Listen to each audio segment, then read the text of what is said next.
Okay, so we all know what banks do, right? They move money. That's kind of their whole deal.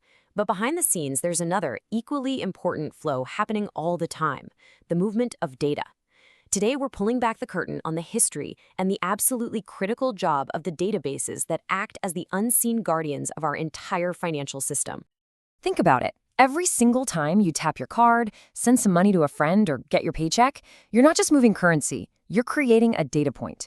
And that little piece of data goes on its own journey, with its own set of rules and its own watchdogs. It's like a parallel financial universe made entirely of information. All right, let's get right into this connection. For every dollar that moves, there's a corresponding piece of data that gets sent off to regulators, to auditors, to compliance teams. This isn't just some afterthought. It's a fundamental, built-in part of the transaction itself. And I mean every single one, from the cup of coffee you bought this morning to a massive corporate merger. Every financial event is captured, logged, and reported.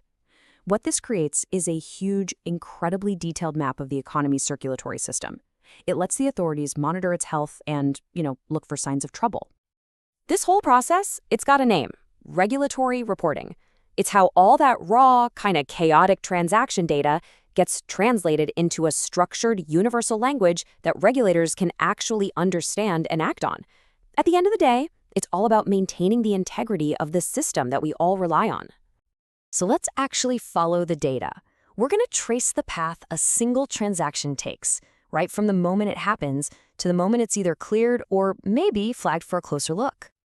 This journey has 4 key stages. First, the data gets sucked into the system. That's the ingest. Then it gets cleaned up and put into a neat, structured report. Next, and this is the really critical part, it's given a risk score by an automated system. And finally, if that score is high enough, it gets kicked over to a real person for a human review. This little table here really makes it concrete. Just look at these 2 entries. One is a small, everyday purchase, $45, gets a super low risk score. The other? It's a much bigger amount, and boom, it triggers a high risk score of 85.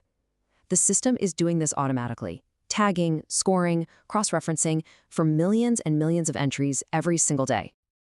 And here's the accountability part, the real heart of it. Every single one of those steps we just talked about, the ingest, the scoring, the review, is timestamped and locked into an auditable log. It creates this permanent, unchangeable digital paper trail. There's no hiding. Every action is recorded forever. So what is this system actually looking for? It's not just sitting there like a passive record keeper. No way.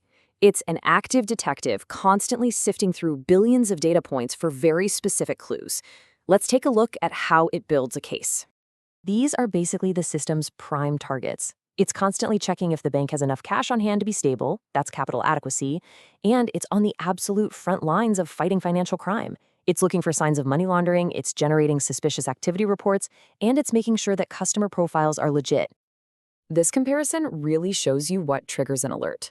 A normal transaction, it's routine, predictable, but the system is trained to spot the weird stuff: a suddenly huge amount of money, a transfer to a high-risk offshore account, or cash that's just moving way too fast.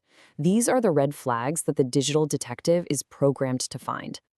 Now, once a pattern is matched, the system is smart, but it doesn't make the final call. It hands off the case. It generates an alert for a human compliance officer who then uses their expertise to investigate. It's a really powerful partnership between the machine and the human expert.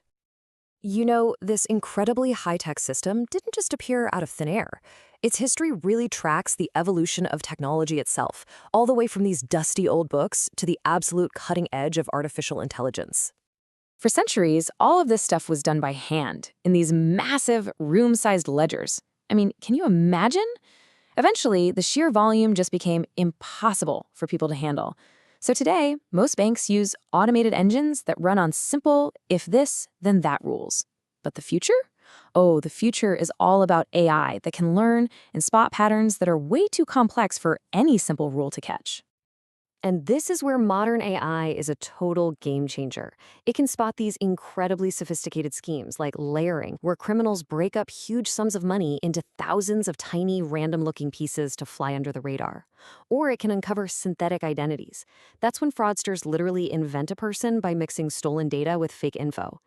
These are patterns that are almost invisible to the human eye, but they're clear as day to the right algorithm. So all of this technology, all this data, and all this history, it brings us back to one core, powerful concept: real accountability. This whole thing is so much more than just bureaucratic box checking. It's the foundational layer of trust for our entire economy. This invisible system of checks and balances is what makes sure that the financial world we all use every day is stable, fair, and secure. A quote from the source material for this really says it best: where every byte must prove its integrity and every system must earn its trust.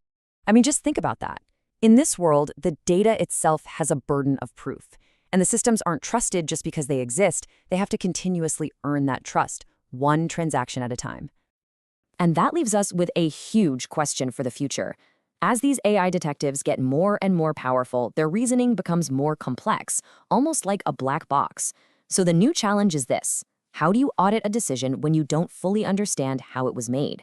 True accountability, well, that requires not just getting the right answer, but knowing for sure how you got there.